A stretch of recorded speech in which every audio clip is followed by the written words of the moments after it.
마태복음 15장 21절 보겠습니다.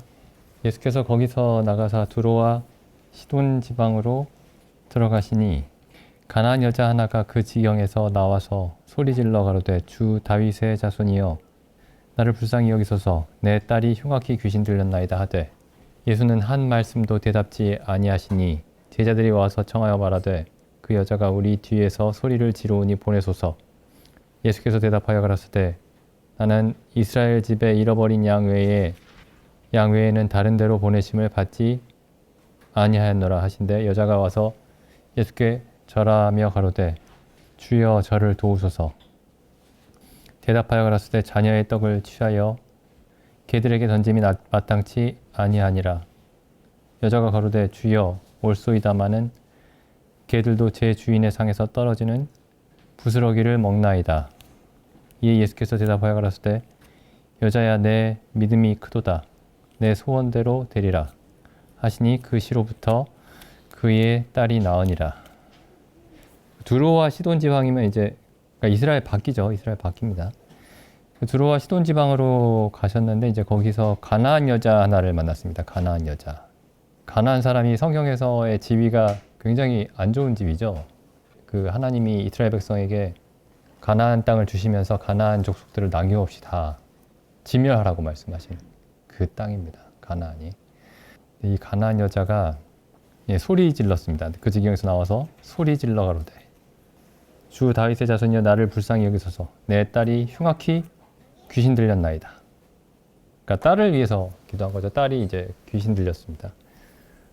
그러니까 아무도 고쳐줄 수 없는 거죠. 아무도 고칠 수 없는. 근데 예수님이 여기 3절에 보시면 예수님이 한 말씀도 대답지 아니하셨다 이렇게 되어 있습니다. 한 말씀도 대답하지 않으셨다.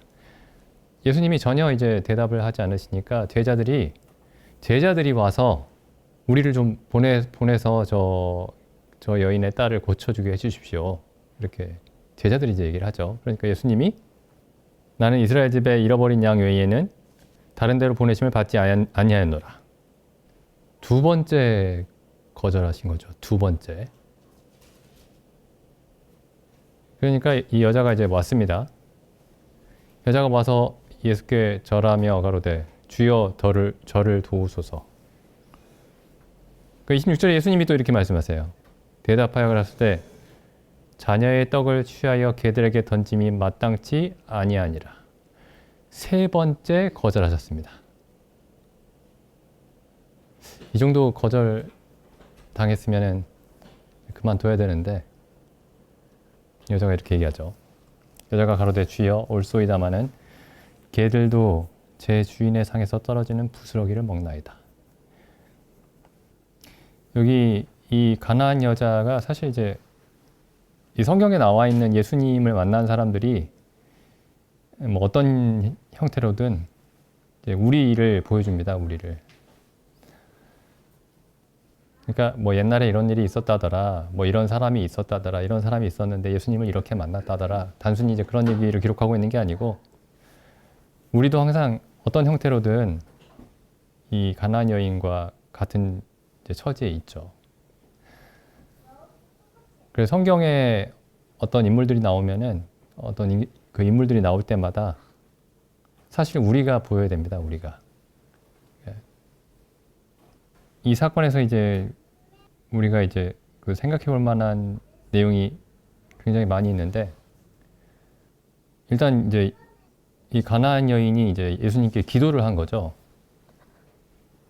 기도를 했는데 예수님이 바로 들어주시지 않으십니다.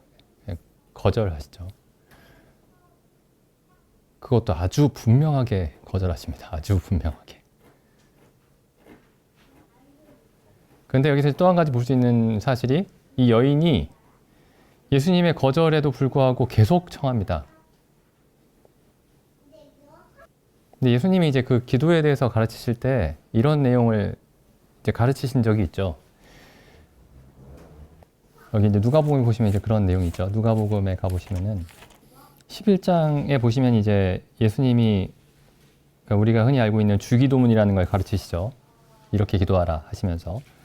그리고 나서 이제 위에서는 기도의 11장 1절부터 4절까지는 기도의 내용, 우리가 무엇을 기도해야 되는가, 무엇을 위해서 기도해야 되는가에 대해서 가르치셨고, 그 다음에 5절부터 13절까지는 어떻게 기도해야 되는가를 가르치셨습니다. 그러니까 우리가 무엇을 구해야 되는지도 예수님께 배워야 하지만은 어떻게 구해야 하는지도 예수님께 배워야 되는 거죠. 예수님이 이제 이 비유를 말씀하세요. 11장 5절에 보시면은 또 이르시되 너희 중에 누가 벗이 있는데 밤중에 그에게 가서 말하기를 벗이여 떡 세 덩이를 내게 빌리라. 내 벗이 여행 중에 내게 왔으나 내가 먹일 것이 없노라 하면 저가 안에서 대답하여 이르되 나를 괴롭게 하지 말라. 문이 이미 닫혔고 아이들이 나와 함께 침소에 누웠으니 일어나 내게 줄 수 없노라 하겠느냐. 내가 너희에게 말하노니 비록 벗됨을 인하여는 일어나 주지 아니할지라도 그 강청함을 인하여 일어나 그 소용대로 주리라. 그래서 강청해야 된다. 이런 말씀하시죠. 그리고 그 다음에 계속 읽어보시면은 내가 또 너희에게 이르노니 구하라 그러면 주실 것이다. 그냥 이렇게 끝나는 게 아니고 예수님이 이걸 3번을 반복하십니다. 똑같은 내용을. 내가 또 너희에게 이르노니 구하라 그러면 너희에게 주실 것이요. 찾으라 그러면 찾을 것이요. 문을 두드리라 그러면 너희에게 열릴 것이니 구하는 이마다 받을 것이요. 찾는 이가 찾을 것이요. 두드리는 이에게 열릴 것이니라. 그래서 이런 표현들을 보시면은 끊임없이 계속 구해야 됨을 가르치시고 계시죠. 그리고 이제 뒤에 가보시면 또 불의한 재판관의 비유에서도 이제 같은 말씀을 하시죠. 누가복음 18장에 가보시면은 여기서도 이제 기도에 관해서 이제 가르치신 내용인데 18장 1절에 보시면 항상 기도하고 낭망치 말아야 될 것을 저희에게 비유로 하여 가라사대. 18장 1절이 이렇게 시작합니다. 이렇게 시작하지 않죠. 항상 기도해야 할 것을 저희에게 비유로 하여 이렇게만 말씀하고 있는 게 아니고 항상 기도하고 낭망치 말아야 한다. 기도했는데 뭐 아무런 일이 없어요. 그만하자. 될 일이면 될 거고 안 될 일이면 안 되겠지. 근데 예수님이 이렇게 말씀하셨죠. 항상 기도하고 낭망치 말아야 될 것을 저희에게 비유로 하여 가라사대. 어떤 도시에 하나님을 두려워 아니하고 사람을 무시하는 한 재판관이 있는데, 그러니까 불의한 재판관이죠. 하나님도 두려워하지 않고 사람도 무시하고 모든 사람 중에 제일 절망적인 사람입니다. 이 사람이 하나님도 두려워하지 않고 사람도 무시하고. 근데 그 도시에 한 과부가 있어 자주 그에게 가서 내 원수에 대한 나의 원한을 풀어주소서 하되, 그러니까 자주 갔다. 4절 보시죠. 그가 얼마 동안 듣지 않았습니다. 그러니까 계속 이 여인은 이제 계속 간구를 했죠. 그런데 이 재판관이 듣지 않고 있다가 후에 속으로 생각하되 내가 하나님을 두려워 아니하고 사람을 무시하나 이 과부가 나를 번거롭게 하니 내가 그 원한을 풀어주리라. 그렇지 않으면 늘 와서 나를 괴롭게 하리라 하였느니라. 주께서 또 가라사대 불의한 재판관의 말한 것을 들으라. 하물며 하나님께서 그 밤낮 부르짖는 택하신 자들의 원한을 풀어주지 아니하시겠느냐. 저희에게 오래 참으시겠느냐. 밤낮 부르짖고 낭망하지 않는 예로 이 과부를 이제 보여주셨죠. 그리고 이제 마지막에 이런 말씀을 덧붙이셨습니다. 8절에 내가 너에게 이르노니 속히 그 원한을 풀어주시리라. 그러나 인자가 올 때에 세상에서 믿음을 보겠느냐. 여기서 이제 믿음이라는 게 그 앞에서 말씀하신 비유에서 믿음의 의미를 이제 생각할 수 있죠. 그러니까 하나님이 나의 구하는 것을 들어주실 것이다 라고 하면서 계속 기도하고 낭망치 않는 그 믿음을 말씀하고 있죠. 인자가 올 때에 세상에서 그런 믿음을 보겠느냐. 근데 지금 여기 그 마태복음의 15장에 나와 있는 이 가나안 여인에게 그 예수님이 항상 기도하고 낭망치 말아야 한다라는 그 말씀을 아주 잘 보여주는 이 가나안 여인이 이제 그렇게 그 예를 잘 보여주고 있죠. 그리고 또 한 가지는 여기 이제 15장 23절에 예수는 한 말씀도 대답지 아니하셨다. 예수님이 우리를 위해서 자기 목숨을 내어주시고 그렇게 우리를 사랑하시는데, 우리를 위하시는데 어떻게 우리가 기도하면 예수님이 한 말씀도 대답하지 않으실 수도 있을까요? 결국에는 예수님은 이 여인의 그 소원을 들어주십니다. 그래서 귀신을 쫓아내주시죠. 결국에는 들어주십니다. 그런데 처음에는 대답하지 않으십니다. 근데 성경에 보면 이런 예가 굉장히 많이 있죠. 이런 예가 굉장히 많이 있습니다. 하나님이 사람에게 약속을 하시고 그 약속을 이루어 주시는데 약속하신 날 그 다음날 이루어 주시고 그런 일이 없습니다. 예를 들면 아브라함의 예를 보시면 아브라함에게 자손을 주시겠다고 말씀하셨죠. 내가 너에게 자손을 주고 이 땅을 주겠다.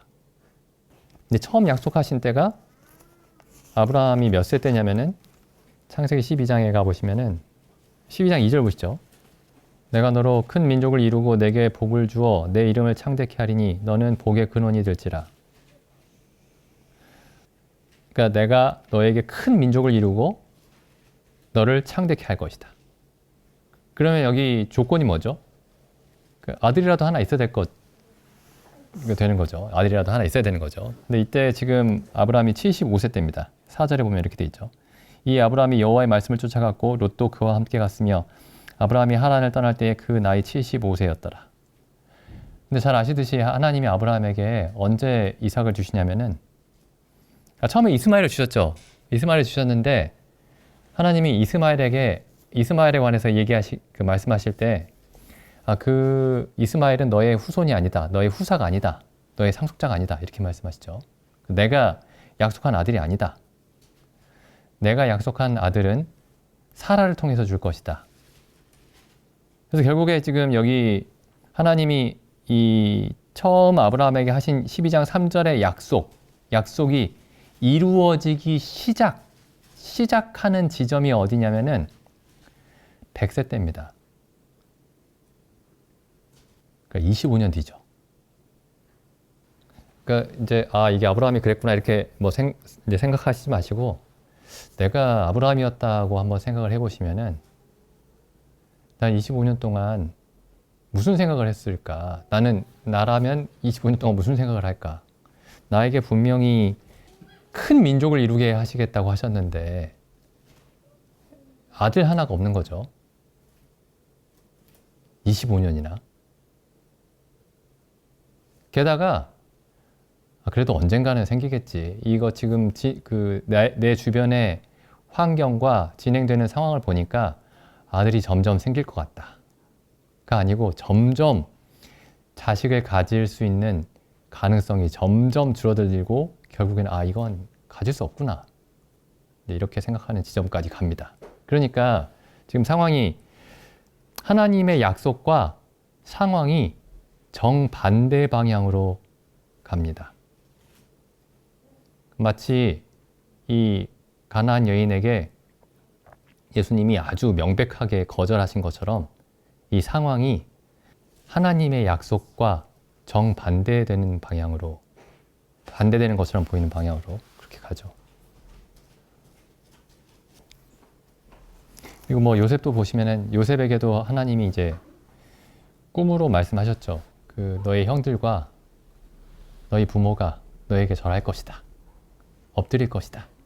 꿈으로 이제 요셉에게 일어난 일을 말씀하셨는데 요셉이 하나님이 요셉에게 하신 말씀과 요셉의 삶이 정반대 방향으로 갑니다.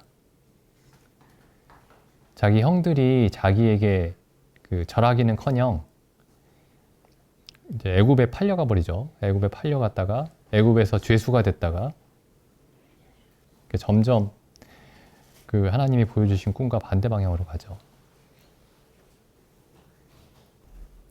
그 하나님이 왜 그렇게 하실까요? 바로 구하면 바로 들어주시면 좋겠는데, 약속하시면 그 약속을 곧 이루어 주시면 좋겠는데, 왜 그렇게 오랜 시간을 그렇게 하실까요? 그 다음에 이제 또 한 가지 여기서 또 생각해 볼 수 있는 게, 마태복음 15장 그 가나안 여인의 이 사건에서 이 가나안 여인이 결국에 이제 구원을 받았는데, 그 구원을 받은 사람들의 모습을 보면은 이렇게 낭망하지 않습니다. 그 예수님이 이제 여리고성에서 그 만난 그 눈먼 사람들이죠. 눈먼 사람들. 그래서 여리고에서 이제 예루살렘으로 올라가시는데, 십자가에 못 박히시러 올라가시는데, 그 눈먼 사람 두 사람이 나타나서 다윗의 자손 예수여 우리를 불쌍히 여기소서. 그래서 사람들이 조용히 해라 그러죠. 수많은 무리들이 조용히 하라고. 근데 더욱 소리 질러 가로되 다윗의 자손 예수여 우리를 불쌍히 여기소서. 그러니까 항상 이쯤에서 그만하자, 이제 그런 생각이 드는 그런 상황들이 있습니다. 성경에 보면은 이 두 사람이 이제 자기들의 눈을 뜨기 위해서 예수님께 크게 외쳤는데, 군중들이 조용히 하라고 하죠. 그러니까 이 자기들 외치는 소리가 예수님께 들릴까 하는 생각도 들 수 있습니다. 게다가 수많은 군중들이 예수님을 애워싸고, 그 군중들이 그 눈먼 사람들에게 조용히 하라고 하면 포기할 수 있겠죠. 근데 더욱 크게 소리 질러서 외칩니다. 근데 이제 구원을 받는 사람들이 다 이렇게 되는 것 같아요. 조용히 해라 하면 아닌가 보다, 내가 할 만큼 했다 하면서 이제 그만두는 사람이 있는가 하면은 뭐 언젠가 되겠지 이렇게 하는 사람이 있는가 하면은, 이렇게 여기 가나안 여인처럼 아니면은 그 여리고 성의 그 두 맹인처럼 소리 지릅니다. 계속 소리 지릅니다. 그래서 우리가 주변에 우리가 복음을 전하고 이제 만나는 사람들이 있는데, 이제 그 사람들이 만약에 나는 할 만큼 했어요. 그런데 하나님이 나를 구원을 안 해주시네. 물론 이제 그런 사람도 언젠가 마음이 바뀌어서 이 가나안 여인처럼 될 수도 있겠지만은, 지금 그런 상태를 봤을 때는 성경에서는 이런 사람들이 구원을 받는 경우가 없다, 그런 생각이 듭니다. 나 성경 읽어봤는데 아무 일도 없던데, 내가 교회 좀 오랫동안 다녔는데 아무 일도 없던데, 나 할 만큼 했는데 하나님이 나한테 응답 안 해주시던데, 나를 구원 안 해주시던데, 이만큼 하면 됐지 더 이상 어떻게 합니까? 근데 여기 지금 가나안 여인처럼 해야 구원을 받습니다. 그 맹인들처럼 해야 구원을 받습니다. 그러니까 끈질긴 사람이 구원을 받는다, 뭐 그런 말씀을 드리려는 게 아니고, 만약에 하나님이 그 사람 마음속에서 일하신다면은 이 가나안 여인과 같은 태도가 나올 수밖에 없습니다.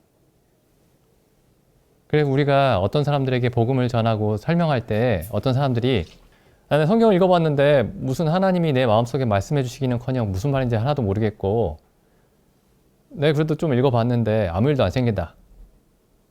그럼 그 사람들에게 이 가나안 여인의 모습을 보여줘야 됩니다. 당신이 정말 예수님을 만나서 구원을 얻지 못하는 이유가 이 여인과 같지 않기 때문이다. 다음 보시죠. 여기 그리고 이 가나안 여인과 예수님과 이제 대화가 일어나고 있습니다. 대화가. 물론 어찌 보면 대화가 아니죠. 가나안 여인만 일방적으로 얘기하고 있습니다. 예수님은 답하지 않으세요. 근데 사실은 대화가 일어나고 있습니다. 이 대화가 어떤 방향으로 일어나는지 보시면은, 맨 처음에 이 가나안 여자가 다윗의 자손이여 나를 불쌍히 여기소서 이렇게 하죠. 다윗의 자손, 이스라엘의 왕. 근데 자기에게는 다윗의 자손, 그러니까 이스라엘의 왕에게 뭔가를 요구할 수 있는 권리가 없습니다. 가나안 사람이기 때문에. 오히려 정반대죠. 다윗의 자손, 이스라엘의 왕은 가나안 사람을 진멸해야 됩니다. 하나님의 백성의 원수예요. 하나님의 원수입니다. 그래서 예수님이 이렇게 답하시죠. 나는 이스라엘 집에 잃어버린 양 외에는 다른 데로 보내심을 받지 아니하였다. 나는 이스라엘 백성에게만 보내심을 받았지 이방인들에게는 보내심을 받지 않았다. 그러니까 이 여자가 와서 예수님에게 절하면서 주여 저를 도우소서 이렇게 얘기하니까 이제 주여 이렇게 하죠. 주여, 당신은 주인이십니다. 그러니 예수님이 이렇게까지 말씀하시죠. 자녀의 떡을 취하여 개들에게 던지기 마땅치 아니하다. 그래서 이 여인에게 너는 자녀가 아니고 개다 이렇게 말씀하신 겁니다. 너는 하나님의 자녀가 아니고 개와 같다. 근데 이 여자가 이렇게 답을 합니다. 주여 올소이다마는 개들도 제 주인의 상에서 떨어지는 부스러기를 먹나이다. 그러니까 보통 이제 내가 다른 사람에게 어떤 부탁을 할 때 그 사람이 내가 듣고 싶지 않은 얘기를 할 때가 있어요. 그럼 우리가 그 사람의 한 말에 내키지는 않아도 그 사람의 한 말에 동의할 때가 있습니다. 뭐 그 말도 맞지만 맞아 그 말도 맞지만 근데 지금 여기 이 가나안 여인이 예수님의 26절 말씀에 대해서 이 여자가 하는 말은 그런 어떤 설득 전략이 아닙니다. 자기가 이 예수님에게 얻어야 될 것이 있으니까 예수님이 하신 말씀에 마지못해서 동의하면서 자기가 정말 하고 싶은 얘기를 자기 요구를 관철시키려고 어떤 전략을 쓰는 게 아니고 정말 예수님의 말씀에 동의하는 거죠. 주님, 옳습니다. 그러니까 하나님의 은혜가 하나님이 주시는 구원이 이방인인 개와 같은 이방인들을 향한 것이 아니고 하나님의 백성을 위한 것이다. 너희는 개와 같은 존재다. 너는 개와 같은 존재다. 이렇게 말씀하셨을 때 이 여자가 옳습니다. 주여 옳습니다. 이렇게 얘기하죠.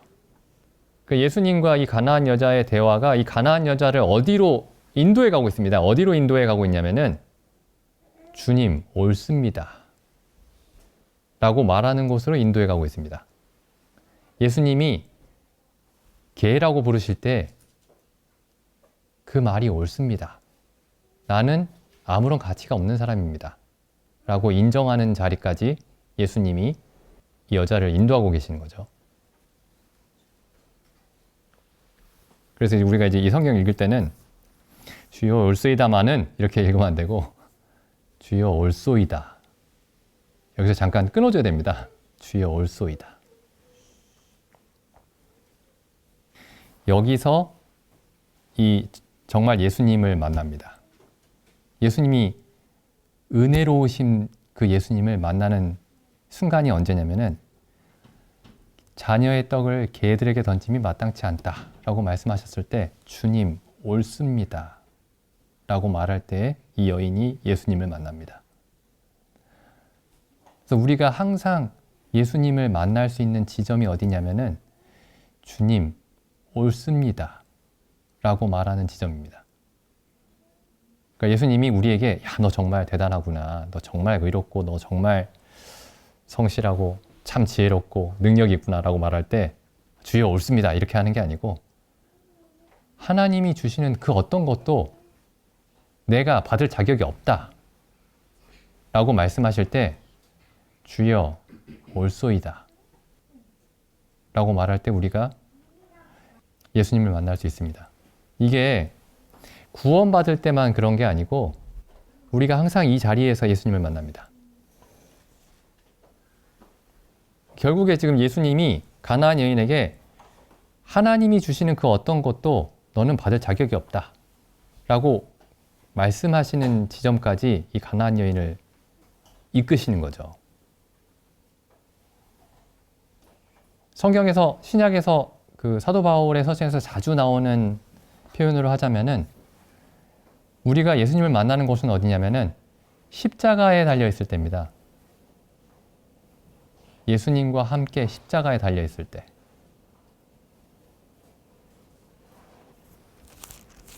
여기 고린도 후서 말씀 한번 보겠습니다. 고린도 후서 1장 8절입니다. 형제들아 우리가 사도 바울의 이야기죠. 형제들아 우리가 아시아에서 당한 환난을 너희가 알지 못하기를 원치 아니하노니 힘에 지나도록 심한 고생을 받아 살 소망까지 끊어지고 우리 마음에 사형 선고를 받은 줄 알았으니 이는 우리로 자기를 의뢰하지 말고 오직 죽은 자를 다시 살리시는 하나님만 의뢰하게 하심이라. 지금 하나님이 그 사도 바울과 같이 있는 그 형제들을 어떤 상황에 몰아 넣으셨냐면은 힘에 지나도록 심한 고생을 받아 살 소망까지 끊어지는 상황으로 몰아 넣으셨습니다. 그렇게 하신 이유가 뭐냐면 우리로 자기를 의뢰하지 말고 오직 죽은 자를 다시 살리시는 하나님만 의뢰하게 하십니다. 하나님을 만나게 하시기 위해서 자기를 의뢰할 만한 것이 있으면 하나님을 만나지 못합니다. 우리가 하나님을 언제 만날 수 있냐면은 우리 안에 의뢰할 만한 것이 없구나. 항상 우리 안에 의지할 만한 것이 전혀 없구나. 우리의 지혜든지 우리의 능력이든지 의지할 만한 것이 전혀 없구나. 라고 할 때 하나님만 의뢰하게 되죠. 이 로마서 말씀 가보시면은 4장 17절입니다. 기록된 바 내가 너를 많은 민족의 조상으로 세웠다 하신 것 같으니 아브라함에 관한 얘기죠. 내가 너를 많은 민족의 조상으로 세웠다 하신 것 같으니 아브라함의 믿은 바 하나님은 죽은 자를 살리시며 없는 것을 있는 것 같이 부르시는 이시니라. 하나님은 죽은 자를 살리시고 없는 것을 있는 것처럼 부르시는 분입니다. 그러니까 이 말을 잘 보시면 죽은 자만이 만날 수 있고 없는 자만이 만날 수 있구나.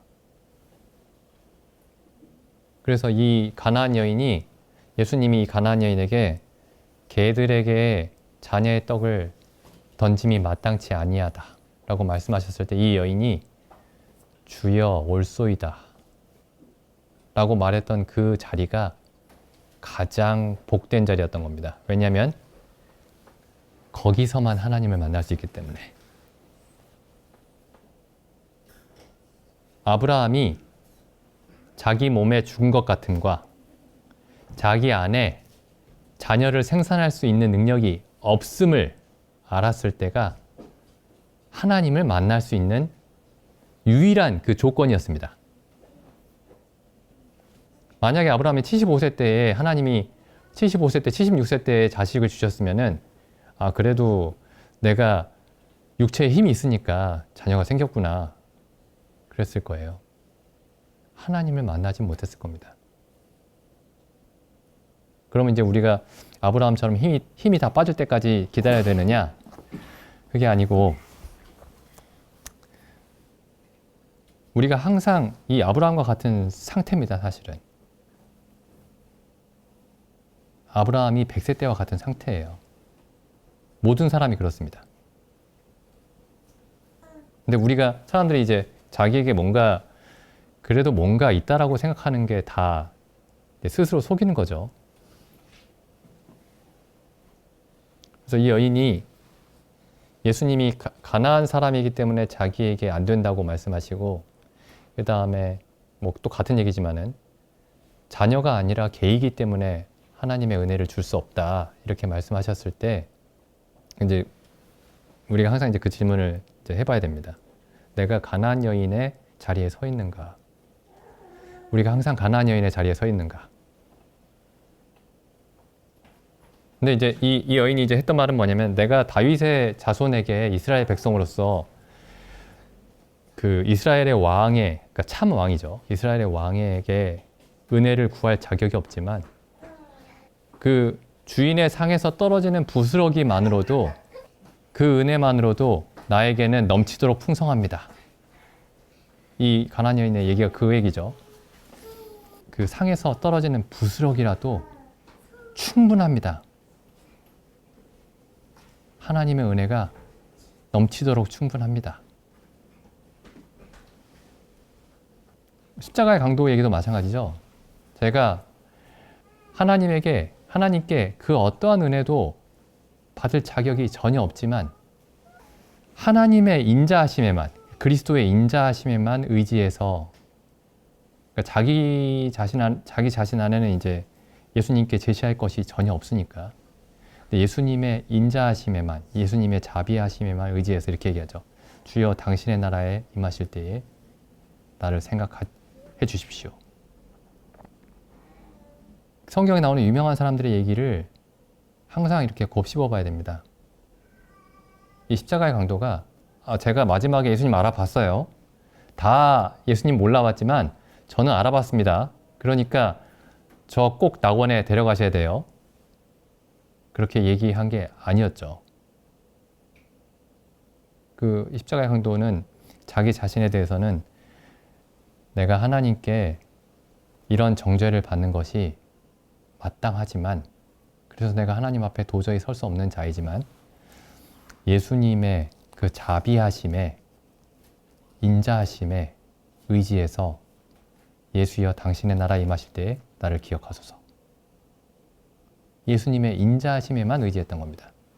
근데 그게 구원받지 않은 사람이 구원을 받는 이야기만 적용이 되는 게 아니고 우리의 삶이 전부 그렇습니다. 우리가 우리 스스로를 생각할 때는 하나님께 그 어떠한 것도 받을 자격이 없지만 예수 그리스도를 통해서, 예수 그리스도의 이름을 우리에게 주셨죠. 값없이. 예수 그리스도의 의로움을 값없이 우리에게 주셨습니다. 예수 그리스도를 통해서 우리에게 값없이 주신 그 하나님의 의를 근거로 하나님께 구하는 거죠. 제가 처음에 이 가나안 여인의 그 이야기를 읽을 때는 예수님 참 사람을 너무 비참하게 만드신다. 어차피 구해주실 거면서. 그런 생각을 하면서 읽은 적이 많았는데 나중에 보니까 사람으로서 이렇게 복된 자리가 없구나. 주님이, 하나님이 사람이 되신 분이죠. 예수님이.